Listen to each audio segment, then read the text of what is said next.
Hello दोस्तों, स्वागत है आपका फ्रेंड स्टडी सर्किल चैनल में। और दोस्तों चलिए जीएस की जो सीरीज चल रही है उसको स्टार्ट करते हैं।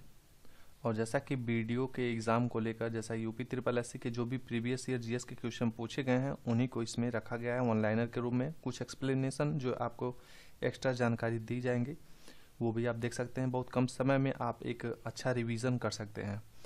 तो चलिए दोस्तों स्टार्ट करते हैं। चैनल पे आपने पहली बार विजिट किया है तो चैनल को दोस्तों पहले सब्सक्राइब कर लीजिए और दोस्तों वीडियो को लाइक शेयर जरूर कीजिएगा। दोस्तों पहला क्वेश्चन है, कार्बोहाइड्रेट के 1 ग्राम में कितने किलोग्राम ऊर्जा जो है प्रदान करते हैं। यानी कि 1 ग्राम यदि आप कार्बोहाइड्रेट लेते हैं तो आपको कितने कैलोरी ऊर्जा मिलेगी। तो राइट आंसर हो जाएगा 4 किलो कैलोरी ऊर्जा आपको मिलेगी। इसके साथ ही दोस्तों यदि आप 1 ग्राम प्रोटीन लेते हैं, ठीक है, 1 ग्राम यदि आप प्रोटीन लेंगे तो उसमें भी इतना ही आपको एनर्जी मिलेगा, ठीक है, 1 ग्राम प्रोटीन में भी, ठीक। और यदि आप वसा 1 ग्राम लेते हैं तो 1 ग्राम वसा में आपको 9 किलो कैलोरी ऊर्जा मिलती है, ठीक है, 9 किलो कैलोरी ऊर्जा मिलती है। ये आप ध्यान देंगे, एग्जाम में पूछ सकता है। अगला क्वेश्चन है, बादाम में कौन सा विटामिन जो है सबसे अधिक मात्रा में होते हैं। तो राइट आंसर हो जाएगा विटामिन ई। विटामिन ई मिलता है। इसके साथ ही दोस्तों आपको इसमें कैल्शियम भी मिलेगा, ठीक है, कैल्शियम, उसके साथ ही मैग्नीशियम,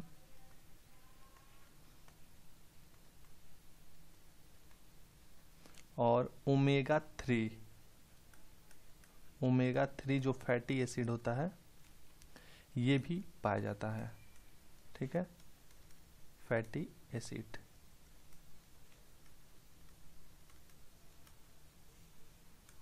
आपसे पूछा जा सकता है कि विटामिन ई की कमी से स्त्री और पुरुष में कौन सा रोग हो जाता है, ठीक है, स्त्री या फिर पुरुष में कौन सा रोग हो जाता है।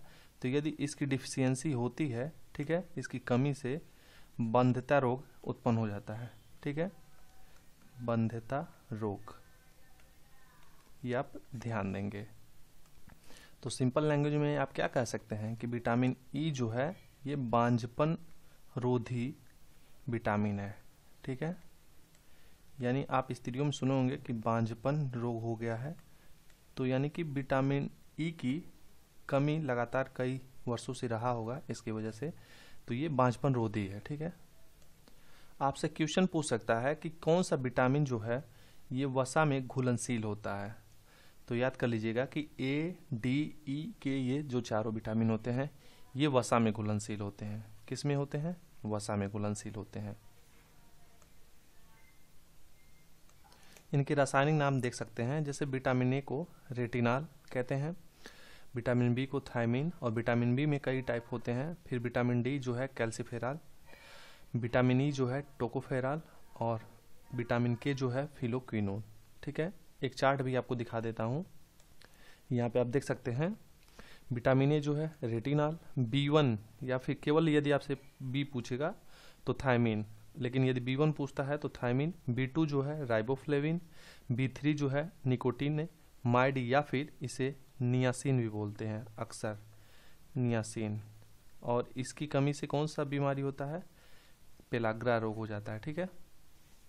विटामिन B5 जो है पेंटोथेनिक अम्ल है, B6 पायराडाक्सिन, 6 से याद रख लिएगा, और 5 से पेंटा 5, ठीक है, और 3 से निकोटिमाइड या फिर नियासिन, और 2 से राइबोफ्लेविन, B7 बायोटीन इंपॉर्टेंट है, अक्सर एग्जाम में पूछता है। B11 जो है फॉलिक एसिड होता है। उसके बाद यहाँ पे देख सकते हैं कि बी विटामिन जो सी है एस्कॉर्बिक एसिड बोलते हैं। विटामिन डी जैसा बताया कैल्सीफेराल, ई टोकोफेराल, और के जो है फिलोक्विनोन। ये आपके जुबान पे हमेशा याद रहने चाहिए, एग्जाम में पूछ देता है। यदि आपको नहीं आता तो फिर गलत करके आएंगे और नंबर कटेंगे। तो ये सिंपल चीज़ें पता होनी चाहिए। बाकी जो पेपर जो है टफ बनाता है उसकी बात तो अलग होती है, लेकिन ये सारी चीज़ें आपको आनी चाहिए। अब यहाँ पे देख सकते हैं कि कौन सा विटामिन जल में घुलनशील होता है, यानी पानी में घुलनशील होता है।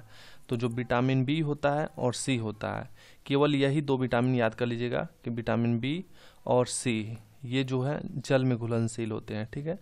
और जैसा कि ए, डी, ई और के बताया, तो ये वसा में घुलनशील होते हैं। ठीक है, आपसे पूछ सकता है कि निम्न में से कौन वसा में घुलनशील नहीं है, उसमें हो सकता है कि आपसे ऑप्शन बी दे दे, सी दे दे। ठीक है, तो ये चीज़ आप ध्यान दीजिएगा। अगला क्वेश्चन है, शरीर में तरल पदार्थ के संतुलन को बनाए रखने के लिए साथ साथ हृदय की मांसपेशियों के सही तरीके से काम करने के लिए कौन महत्वपूर्ण है। सीधे से आपसे ये पूछ सकता है कि हृदय की मांसपेशियों को सही तरीके से काम करने के लिए कौन सा तत्व जो है इंपॉर्टेंट है, महत्वपूर्ण है। तो याद रख लीजिएगा कि पोटेशियम है मोस्ट इंपॉर्टेंट। ठीक है, इसके साथ ही आप ये जान लीजिए कि यदि इसकी कमी होती है तो हाई ब्लड प्रेशर हो जाता है। ठीक है, हाई बीपी हो जाता है और पैरालिसिस भी हो जाता है, जैसे कि बोलते हैं लोग लकवा मार दिया है। ठीक है, जिसे अंगघात बोलते हैं। तो इसको मेंटेन किया जाता है, और जब भी आप बीपी चेक कराने जाएंगे, ब्लड प्रेशर, तो इसकी ही कमी देखी जाती है।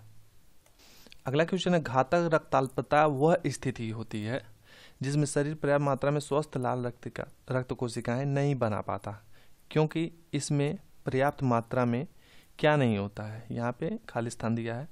तो विटामिन B12 नहीं होता है, इसी की कमी से जो है लाल रक्त कोशिकाएं जो है नहीं बना पाती हैं। और इसमें जो है विटामिन B12 में यदि पूछा जाए कि किसमें पाया जाता है विटामिन B12, तो याद रख लीजिएगा कि दूध, दही, ठीक, ये तो दूध दही हो गए, और आपका चिकन भी हो गया, चिकन, खमीर, ठीक है, इसमें पर्याप्त मात्रा में जो यदि आपको ये आप खाते हैं तो आपको B12 जो है पर्याप्त मात्रा में मिलेगा। अगला क्वेश्चन है, एक वयस्क व्यक्ति में लाल रक्त कोशिकाओं की सामान्य संख्या कितने मिलियन होती है। ब्लड टेस्ट कराते हैं, ठीक है, तो आपको पता होगा ये चीज़ देखा जाता है। 4.6 से 6.2 मिलियन प्रति घन मिलीमीटर होता है। ठीक है, जिसे क्या बोलते हैं, mm³। ठीक है, 4.6 से 6.2 मिलियन प्रति घन मिलीमीटर। आपसे पूछ सकता है कि आरबीसी का कार्यकाल, सिंपल क्वेश्चन है, पता होना चाहिए, 80 से 120 दिन। ठीक, अच्छा चलिए बताइए, आप जो ब्लड प्रेशर मापा जाता है बीपी, उस मशीन को क्या बोलते हैं, आप कमेंट बॉक्स में ज़रूर बताइएगा। ये सब यूपी SSS के पूछे हुए क्वेश्चन है, आप देख सकते हैं, अंदाज़ा लगा सकते हैं कि किस तरह से क्वेश्चन पूछा जाता है, आपको डीपली नॉलेज होना पड़ेगा। ठीक है, अगला क्वेश्चन है, किस में प्रचुर मात्रा में विटामिन, खनिज, beta carotene, vitamin C, folate, iron, magnesium, carotenoid, phytochemical और प्रतिऑक्सीकारक पाए जाते हैं। तो ये आप जो साग खाते हैं, गहरे हरे रंग के पत्तेदार साग में ये सारी चीज़ें मिलती हैं। इसीलिए यदि पर्याप्त मात्रा में आपको आयरन चाहिए तो आयरन आपको हरी सब्जियों में ही मिलेगा। हरी सब्जियां जैसे सबसे अधिक साग में ही मिलता है, चाहे आप बथुआ का साग खाइए, पालक की साग खाइए, कोई भी साग खाते हैं तो।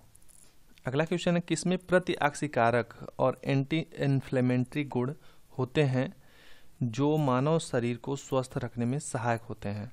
तो राइट आंसर होगा फाइटोन्यूट्रिएंट्स।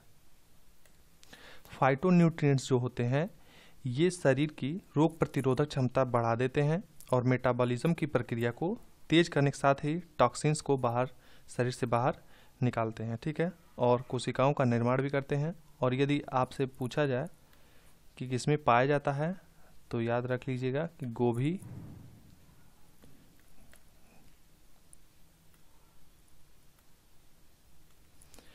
पालक, मेथी, भिंडी, पपीता आदि में प्रचुर मात्रा में पाए जाते हैं।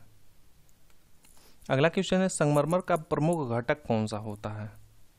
राइट आंसर होगा कैल्शियम कार्बोनेट, जिसका सूत्र क्या होता है, CaCO3। खाने वाले सोडे को क्या बोलते हैं, खाने वाला सोडा सोडियम बाइकार्बोनेट।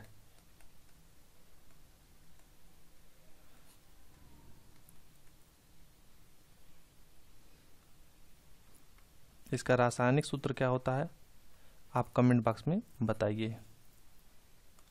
अगला क्वेश्चन है, किस आवृत्ति की ध्वनि मनुष्य द्वारा श्रव्य होती है, यानी कि श्रव्य माने सुनना। ठीक है, सुनी जा सकती है। तो 20 हर्ट्ज से 20,000 हर्ट्ज तक सुनी जा सकती है। जो लिमिटेशन है वो 20 हर्ट्ज से 20,000 हर्ट्ज तक है। ठीक है। ठोस में जो ध्वनि की चाल होती है वो सबसे अधिक होती है। ठीक है। किसमें? ठोस में सबसे अधिक, उसके बाद द्रव में होता है, उसके बाद गैस में होता है। ये क्रम याद रखिएगा। जो ध्वनि की चाल होती है सबसे अधिक किस में होती है? यदि सीक्वेंस से चला जाए तो ठोस, फिर द्रव, फिर गैस। तो दोस्तों आज की सीरीज यहीं पे समाप्त होती है। फिर मिलते हैं अगले सीरीज पे कल के डेट में। तब तक के लिए अपना तैयारी करते रहें। Take care, bye bye.